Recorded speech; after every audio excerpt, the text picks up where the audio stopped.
Assalamu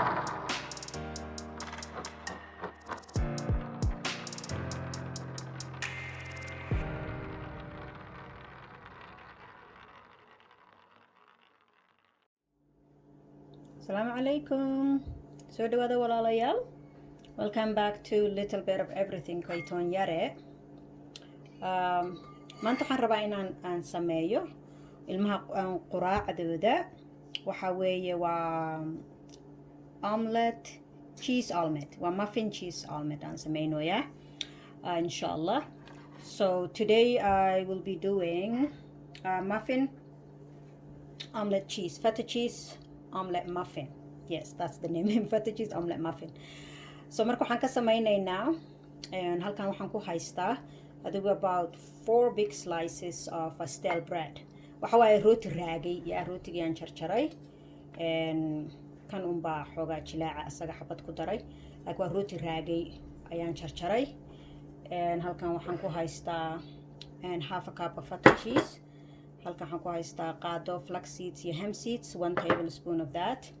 And I'm just gonna garnish about 2 tablespoons of mozzarella cheese. And I have here 2 tablespoons of yogurt, my homemade yogurt. Because it was thick, I add about a table and a half spoon of milk. And I have here 3 eggs. Yeah, so let's mix everything together, inshallah. Now wax kasta isku darno. So waa 3 ukun, nus koob oo feta cheese, burka raagay, 2 qaado yogurt iyo 2 qaado saliid aan ku dari doonaa. 2 qaado yogurt, 2 qaado caano, and 2 qaado saliid.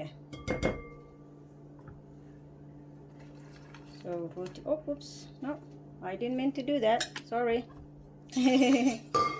marka hore jilaaca dhan aan ku daro.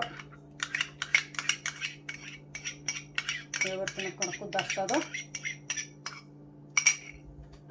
Yeah.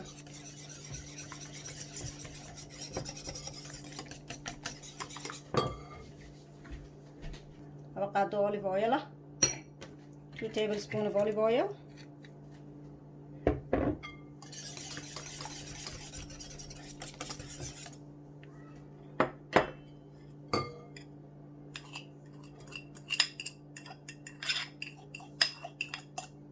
Jiiskani laga yaabaa hadda inaan xoogaa qoyaanka u baahan doono, arki doonaa. 2 tablespoons of flax seeds. Sorry, a tablespoon of flax seeds, a tablespoon of hemp seeds. Hemp seed iyo flax seeds. Hemp seed aad buu fiican yahay walaalayaal.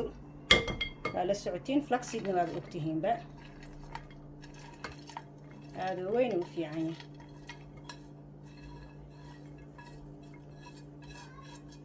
faa'iido badan buu leeyahay ma sha Allah flaxseedku.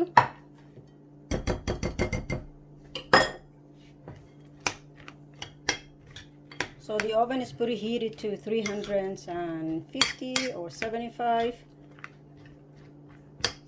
depending meesha joogtiin. I'm just gonna incorporate everything well.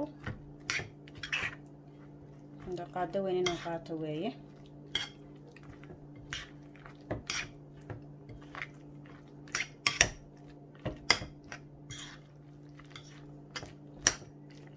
If you want more liquid, you can add. But I think this is okay. Maybe I will. Yeah.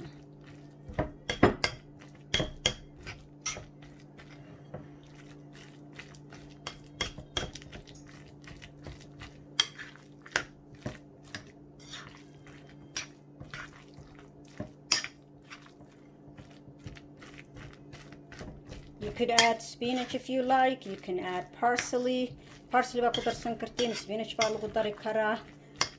Bashasha maxaa la dhahaa. oo basal caleenta ku darsan kartiin.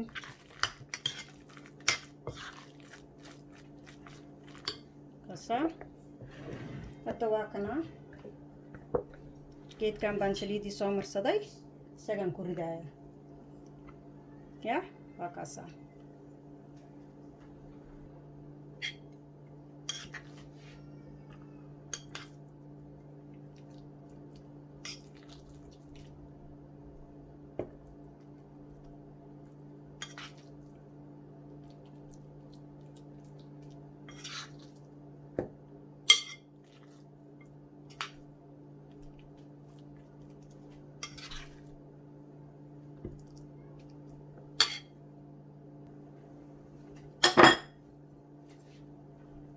markaas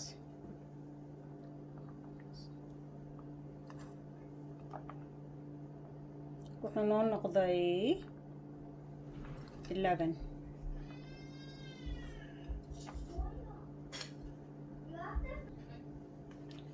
We're gonna put this in the oven for about 12 to 15 minutes.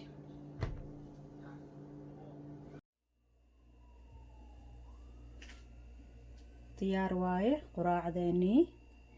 Our omelets are ready. See, it's very easy to come out too. Jidaan haddaad haysataan geedka birta waxaad gashanaysaan geedyada loogu talagalay muffinka. siduu u jilicsan yahay waa ujeedaan. Very nice. So I baked it about 12 minutes, and then I broiled low about a minute just to get this golden brown. So kor baan shiday daqiiqad camal siday guduud kor xoogaa uga noqdaan. 12 daqiiqo ilaa 13 daqiiqana waan dubay. Yeah, waa kaasaa isku day in la sameeyo insha Allah. Please let me know if you try this. Don't forget to like and subscribe. Share the comments if you have a similar recipe or if you do it differently. Yeah, nala soo wadaag haddaa samaysaan asagoo kaleeto waxyaalo kala duwan ku dartaan. Yeah, thank you so much. Have a great day. Assalamu alaikum walaalayaal.